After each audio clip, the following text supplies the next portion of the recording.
Hello everyone, myself Khyati Vyas from JMP English Medium Saraswati Group of Education. Today I am conducting this session for grade 5. Subject is SS. We are discussing chapter number 1 Heritage and this is my session number 2 for this chapter. This chapter belongs to your semester number 2. Okay kids. So in earlier session I explained to you what is heritage. So I introduced the word heritage to you. Heritage means something that is passed on from the previous generation to the next generation. So जो हमारे ancestors थे उनमें से हमें अगर कुछ pass on हुआ है, चाहे वो कोई कल्चर हो, चाहे वो रिलीजन हो हमारी, चाहे वो हमारे रिचुअल्स हो, हमारे सॉन्ग्स हो, तो ये सारी की सारी चीजें जो है वो हेरिटेज माने जाते हैं. It also includes the house or the buildings, the vessels, everything that is passed on from our previous generation. Then we discussed regarding two types of heritages. दो अलग-अलग टाइप के heritages के बारे में मैंने explain किया था. एक है natural heritage and the other one is cultural heritage. Natural heritage includes all the things that are the gift of nature to us. For example, we live in India. So in India there are various kinds of landforms. Then we are having wide variety of wild animals. Then birds. Then we are having plateau region. So then we are having many forests. So all these are called as natural heritage because they are gifted by nature to us.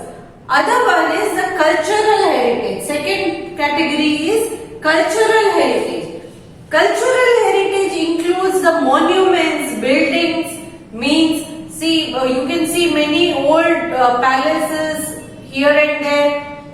In India you find many old palaces, forts, so all these old temples, all these are included in our cultural heritage. The traditional dance we perform, for example, Garba is a traditional dance form of Gujarat, Lavani is traditional dance form of Maharashtra. These are our cultural heritages. Okay? So in today's session, I will start with the architecture, which is also a cultural heritage. Architecture.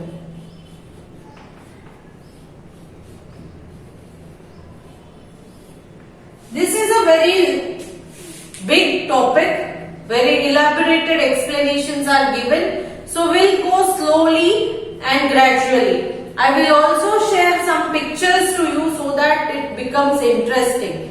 So ये बहुत बड़ा topic है और interesting भी है. जिन लोगों को पुराने जमाने के बारे में जानकारी चाहिए तो उन लोगों को बहुत मजा आएगा. और मैं जिन जिन आर्किटेक्चरल मॉन्यूमेंट्स के बारे में बोलूंगी उनके पिक्चर्स भी आपके साथ शेयर करूंगी, तो आपको देखने में भी मजा आएगा और सुनने में भी. So let us start. India is a vast country and each part has its own architectural heritage. तो इंडिया एक बहुत बड़ा कंट्री है. अब इंडिया में हर एक जगह एक नया मॉन्यूमेंट्स आपको आर्किटेक्चरल हेरिटेज मतलब जो आर्ट एंड आर्किटेक्चर से भरा हुआ हो वैसे हेरिटेजेस मिलेंगे. फॉर एग्जाम्पल आप यहाँ पर देख लीजिए, आपको बहुत सारे फोर्ट्स मिलेंगे, किले मिलेंगे गुजरात में ही. वैसे ही हर एक स्टेट में कुछ ना कुछ ऐसा आपको मिलेगा जिससे आपको पुराने जमाने के आर्ट एंड आर्किटेक्चर के बारे में पता चलेगा. Now, Kashmir is well known for its gardens such as Shalimar Bagh and Nishat Bagh. Kashmir में सबसे फेमस दो बाग है. बाग मीन्स बगीचे. ओके, एक है Shalimar Bagh. See I am sharing a picture. Isn't it beautiful? बहुत अच्छा दिख रहा है ना? Yes. And the other one is Nishat Bagh. ये निशात बाग है. So शालीमार बाग एंड निशात बाग ये दो बाग है जो कश्मीर में है. कश्मीर क्योंकि ये बहुत अच्छी कूल प्लेस है तो यहाँ प्लांट्स एंड फ्लावर्स बहुत अच्छे से ग्रो होते हैं। Now talking about Shalimar Bagh. Shalimar Bagh in Srinagar was built by Emperor Jahangir for his wife Noor Jahan in 1619 CE। Jahangir ने अपनी वाइफ नूर जहां के लिए ये शालीमार बाग 1619 CE में बनाया। ये श्रीनगर में है। श्रीनगर कश्मीर का एक पार्ट है, जम्मू कश्मीर का। It has 4 terraces। 4 terraces मतलब 4 अलग अलग लेयर्स पर ये बनाया गया है। First, then few steps, second, then few steps, इस तरह से 4 terraces पर 4 अलग अलग लेयर्स में ये बना हुआ है। One rising above the other, एक के ऊपर दूसरा, उसके ऊपर दूसरा, ऐसे स्टेप फॉर्मेशन में है।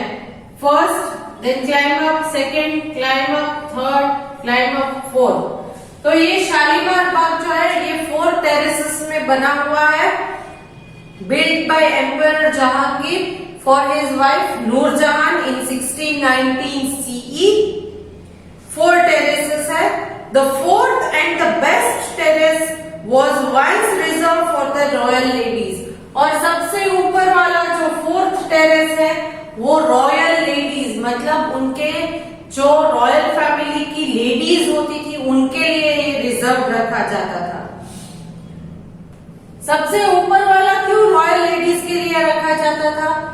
क्योंकि लेडीज को प्रिवेसी मिले, नीचे से कोई ऊपर का नहीं देख सकते, मगर ऊपर अगर जेंट्स है तो वो नीचे देख सकते हैं easily.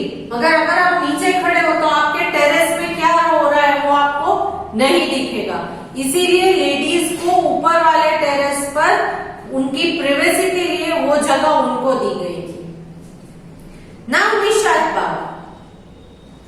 Nishat Bagh also in Srinagar was built by Empress Noor Jahan's brother Asif Khan in 1633 and 34 CE। ये निशात बाग जो है वो एम्प्रेस नूर जहां के भाई आसिफ खान ने बनाया था 1633 एंड 34 CE में। बनाने में थोड़ा लंबा वक्त लग गया तो 2 years लिए 33 and 34, 1633, 34 CE। It has 12 terraces which represents 12 signs of the zodiac। यहाँ पर 12 terraces है, 12 ऐसे टेरेसेस, और ये 12 टेरेस जो है वो 12 जोडियक साइन, हम जो कैंसर, स्कॉर्पियन, पाइसेस या पिस्किन को बोलते हैं, लियो, ये सारे जोडियक साइंस है ना। क्या कहते हैं उसे? राशि, हिंदी में राशि कहते हैं। हमारी अलग अलग राशि होती है, मीन राशि, मकर राशि।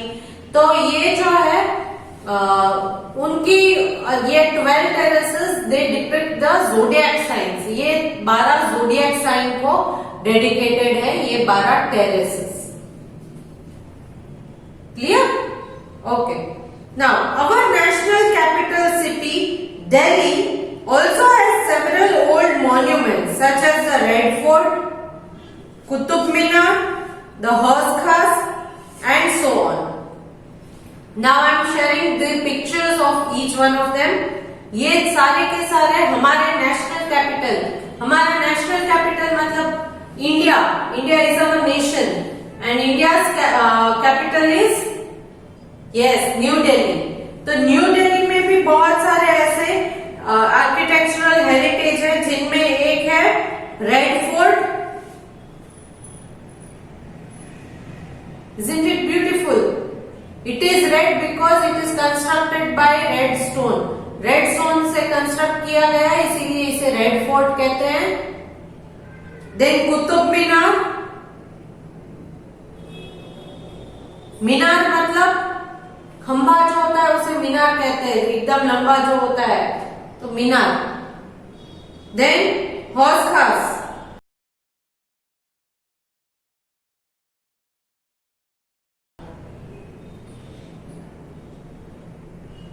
ये हौज खास है, वे छोटे छोटे अलग अलग बनाए गए हैं, इन्हें हौज खास कहते हैं। Clear? Okay, now red fort. सबसे पहले रेड फोर्ट के बारे में हम जानकारी ले लेते हैं। द रेड फोर्ट और the Lal Qila was built by Mughal emperor Shahjahan. ये है रेड फोर्ट, ये मुगल एम्परर शाहजहां ने बनाया था। किसने बनाया था? Mughal emperor Shahjahan. Its construction began in 1639 CE and was completed after 9 years. So 1639 CE में इसका कंस्ट्रक्शन स्टार्ट हुआ था और इसे बनने में 9 years 9 साल लग गए थे। 9 साल लग गए इसे कंस्ट्रक्ट होने में। The fort is surrounded by now defunct mounds। Defunct mounds मतलब फोर्ट के आजू बाजू में, यहाँ बीच में अगर फोर्ट है, यहाँ बीच में अगर ये फोर्ट है तो इसके आजू बाजू, इसके इर्द गिर्द चारों तरफ से उंडा एकदम नीचे गहरी खाई जैसा खोदा जाता है। That is a deep broad ditch either dry or filled with water that is dug and surround a castle। Castle मतलब किसी भी महल के इर्द गिर्द चारों तरफ एक हम जो कहते हैं ना डिच बनाई जाती है, गड्ढा खोदा जाता है, या तो उसमें पानी भर के रखते हैं या तो ड्राई। क्यों करते हैं? ताकि अगर कोई दुश्मन हमारे साथ लड़ाई करने के लिए आता है, हमारे ऊपर अटैक करता है, तो वो दौड़ के जैसे ही आएगा तो वो फोर्ट की दीवारों पर चढ़ नहीं पाएगा या अटैक नहीं कर पाएगा, वो उस डिच में गिर जाएगा पहले। समझ गए? यस। तो इसीलिए फोर्ट की दीवार से सट के थोड़ा अलग करके एक डिच खोदी जाती है चारों तरफ फोर्ट के, ताकि कोई दुश्मन इजीली अंदर ना आ सके। जैसे वो दौड़ के फोर्ट की दीवार पर चढ़ने की कोशिश करेगा वो डिच में गिर जाएगा। तो इसे कहते हैं defunct mounds. Defunct mounds. Now it is surrounded by now defunct mounds which were fed earlier by the Yamuna river on the banks of which the fort was built। ये डिफंक्ट मोन्ड जो है red fort के आजू बाजू, पहले के जमाने में यमुना नदी का पानी इसमें भरा जाता था। इस डिच में, इस मोन्ड में यमुना रिवर का पानी भरा जाता था। क्यों? क्योंकि ये रेड फोर्ट यमुना नदी के किनारे है। The artwork in the fort is a fusion of Persian, European and Indian art form। और यहाँ रेड फोर्ट में जो आर्ट एंड आर्किटेक्चर, जो कार्विंग्स आपको दिखेंगे फोर्ट में, वो पर्शियन, यूरोपियन और इंडियन का फ्यूजन मतलब मिक्स आर्ट वर्क दिखेगा आपको। उसमें थोड़ी इंडियन जैसी डिजाइन्स भी है, थोड़ी यूरोपियंस वालों की भी है और थोड़ी पर्शियंस की भी है। पर्शियंस की। Clear? On 15th August every year, our Prime Minister delivers a speech from the Red Fort। 15th August को हर साल, 15th August को क्या है? Yes, it is our Independence Day। तो हर साल 15th August को इसी रेड फोर्ट पर खड़े होकर हमारे प्राइम मिनिस्टर जो है वो अपनी स्पीच देते हैं। स्पीच डिलीवर करना मतलब स्पीच देना। He addresses the gathering। तो ये था रेड फोर्ट के बारे में। बहुत अच्छा दिखता है। If you have been to Delhi, then you must have watched this। इसे देखा होगा अगर आप दिल्ली गए हो तो। Now next, the Qutub Minar. दिख रहा है Qutub Minar? Yes. The Qutub Minar is one of the tallest brick and stone minaret in the world. ये पूरी दुनिया में स्टोन एंड ब्रिक से बना हुआ टॉलेस्ट मीनारेट है। खंबा। सबसे ऊंचा मीनारेट कौन सा है वर्ल्ड में? कुतुब मीनार। और वो किस चीज से बना है? Stone and BRICS. ब्रिक्स मतलब ईंट, पत्थर और ईंट से बना है। Qutubuddin Aibak of the slave dynasty laid its foundation in 1199 CE and it was completed in 1230 CE. So Qutubuddin Aibak जो स्लेव डायनेस्टी, जैसे मुगल डायनेस्टी थी वैसे एक स्लेव डायनेस्टी भी थी, तो उन्होंने कुतुबुद्दीन ऐबक जो स्लेव डायनेस्टी के एम्परर थे, राजा थे, उन्होंने इसका कंस्ट्रक्शन 1199 CE में स्टार्ट किया था एंड कंप्लीट हुआ था 1230 CE में। तो बहुत साल लग गए इसके कंस्ट्रक्शन में। The iron pillar in Delhi, see this is iron pillar. Iron pillar मतलब लोखंड से बना हुआ, लोहे से बना हुआ पिलर। पिलर मतलब खंबा। The iron pillar in Delhi in the Qutub complex, Qutub complex मतलब जहां पर कुतुब मीनार है उसी कॉम्प्लेक्स में, उसी जगह पर। The iron pillar in Delhi in the Qutub complex has not yet rusted and is considered an engineering Marvel. तो वो जो है वो आयरन से बना है, ओपन एरिया में है, फिर भी उसमें आज तक रस्ट नहीं हुआ है। रस्ट मतलब जंग। आप नॉर्मली भी अगर देख लो तो क्या होता है कि आयरन की चीजें अगर आप ओपन एरिया में कहीं रख देते हो तो क्या होगा, उसमें रस्ट हो जाएगा, करेक्ट, जंग पकड़ जाएगा।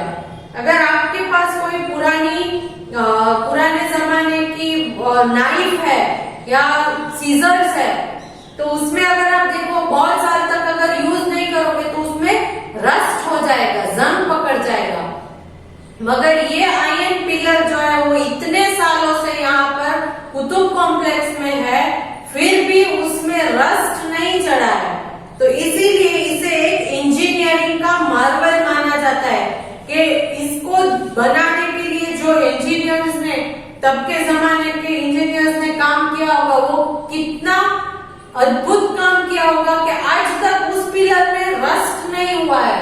दो the water of rain falls on it, the sunlight shines on it and the wind blows on it. उस पे धूप भी लगती है, पानी भी गिरता है बारिश का और विंड भी ब्लो होती है, ठंडी भी गिरती है, फिर भी उस मीनारेट को, किस मीनारेट को, आयरन पिलर वाले मीनारेट को आज तक रस्ट नहीं पकड़ा है।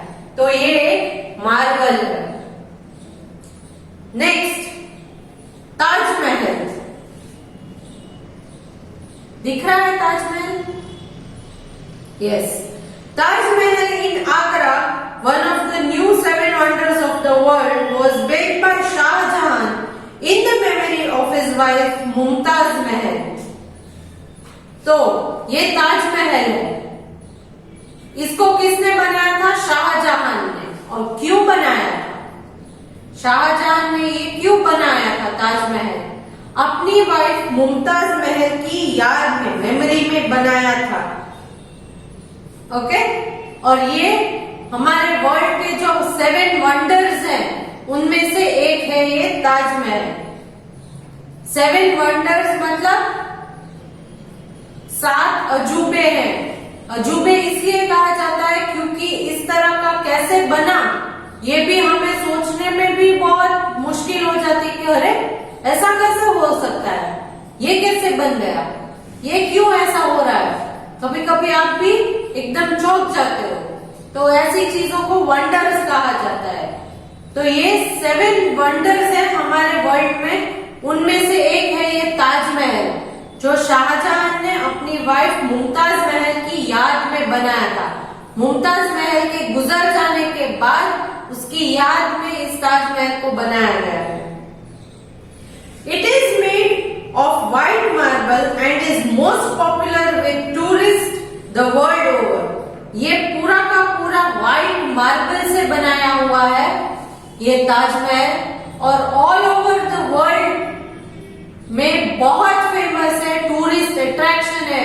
पूरी दुनिया के लोग इसे देखने के लिए इंडिया में आते हैं। और ये कहां पर सिचुएटेड है? इट इज इन आगरा, ये आगरा में। It was constructed over a period of 22 years and completed in 1648 CE. इसे कंस्ट्रक्ट करने में 22 इयर्स का टाइम लग गया और इसका कंप्लीट होके रेडी होके 1648 में ये रेडी हो गया था। 22 साल तक कंस्ट्रक्शन चला और 1648 सीई में इसका कंस्ट्रक्शन कंप्लीट हो गया। It is considered to be the finest piece of Mughal architecture combining Persian, Turkish and Indian architectural styles.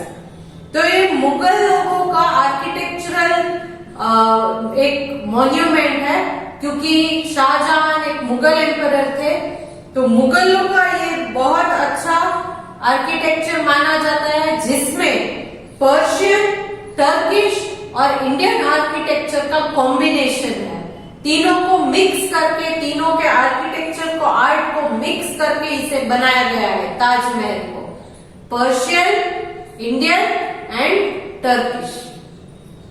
The tomb is surrounded by 4 minarets, each more than 40 meter tall. ये बीच में जो ताजमहल है उसके इर्द गिर्द 4 मिनारेट, 4 खंबे बनाए गए हैं। एक एक खंबा अप्रोक्सीमेटली 40 मीटर से भी ज्यादा टॉल है, 40 मीटर से भी ज्यादा टॉल ये एक एक खंबा है। तो ऐसे चारों ओर इसके 4 खंबे लगाए गए हैं। So this is regarding Taj Mahal. और भी आगे बहुत सारे मॉन्यूमेंट्स हैं, बहुत सारे हेरिटेजेस हैं इंडिया में, जिसके बारे में हम नेक्स्ट सेशन में डिस्कस करेंगे। आज के सेशन में मैंने आपको शालीमार बाग, निशात बाग जो श्रीनगर में, उसके बारे में बताया। शालीमार बाग जो है वो जहांगीर ने अपनी वाइफ नूरजहां के लिए बनाया था। निशात बाग जो है वो नूरजहां के भाई आसफ खान ने बनाया था। शालीमार बाग में 4 टेरेसेस थे, निशात बाग में 12 टेरेसेस थे। Then our national capital Delhi जो है, वहां पर रेड फोर्ट, कुतुब मीनार, हौज खास, इन चीजों के बारे में मैंने आपको बताया। रेड फोर्ट की जो स्पेशलिटी है कि वो चारों तरफ से, रेड फोर्ट जो है वो चारों तरफ से मॉन्ट से घिरा हुआ है। इस मॉन्ट में पुराने जमाने में यमुना रिवर का पानी भरा जाता था, क्योंकि रेड फोर्ट यमुना रिवर के बैंक पर बना है। रेड फोर्ट जो है वो रेड स्टोन से बना है, इसलिए यहाँ रेड फोर्ट कहा जाता है। रेड फोर्ट पर 15 अगस्त पर प्राइम मिनिस्टर जो है वो अपनी स्पीच डिलीवर करते हैं रेड फोर्ट से। Then we talked about Qutub Minar, जो tallest brick and stone minaret in the world है, तो इस कुतुब मीनार के बारे में पढ़ा। फिर कुतुब मीनार जो है वो कुतुबुद्दीन ऐबक स्लेव डायनेस्टी के हैं, उन्होंने इसे बनवाया था। Then we talked about iron pillar in Delhi which is in Qutub complex. Qutub complex में ही है आयरन पिलर। ये जो है वो इंजीनियरिंग मार्वल में कंसीडर किया जाता है, क्योंकि वो आयरन से बना है, ओपन स्पेस में है, फिर भी उसमें अभी तक रस्ट नहीं लगा है। Then we talked about Taj Mahal, जो शाहजहां ने बनाया था। It is consider one of the 7 wonders of the world. Shahjahan ने अपनी वाइफ मुमताज महल की याद में इसे बनाया गया था। इसके कंस्ट्रक्शन में 22 इयर्स लगे थे और ये रेडी होके 1648 में दुनिया के सामने आया था। देन इसके आजू बाजू में 4 मिनारेट्स हैं, जो each minaret is more than 40 metres tall. तो इन सारे आर्किटेक्चरल वंडर्स के बारे में हमने आज के सेशन में पढ़ा। आगे के सेशन में और भी बहुत सारे वंडर्स हैं जिसके हम डिस्कस करेंगे। So I come to the end of this session. Till here you have to read the chapter through your textbook. तो आप यहाँ तक आप अपनी टेक्स्ट बुक में से रीड कीजिएगा। आई होप आज के सेशन में आपको मजा आया होगा, क्योंकि आपने बहुत सारी अच्छी मॉन्यूमेंट्स देखे जो इंडिया में ही सिचुएटेड है, करेक्ट। तो हमारा हेरिटेज कितना रिच है ये आप इसी से अंदाजा लगा सकते हो। Now along with this video I am sending a PDF which is a worksheet fill in the blanks based. तो इन ब्लैंक्स के आंसर आपको हेल्प बॉक्स में से चूज करके लिखने हैं, okay. You can go through the text book and find the answers as well. I hope you enjoyed this session. See you in the next session. Bye.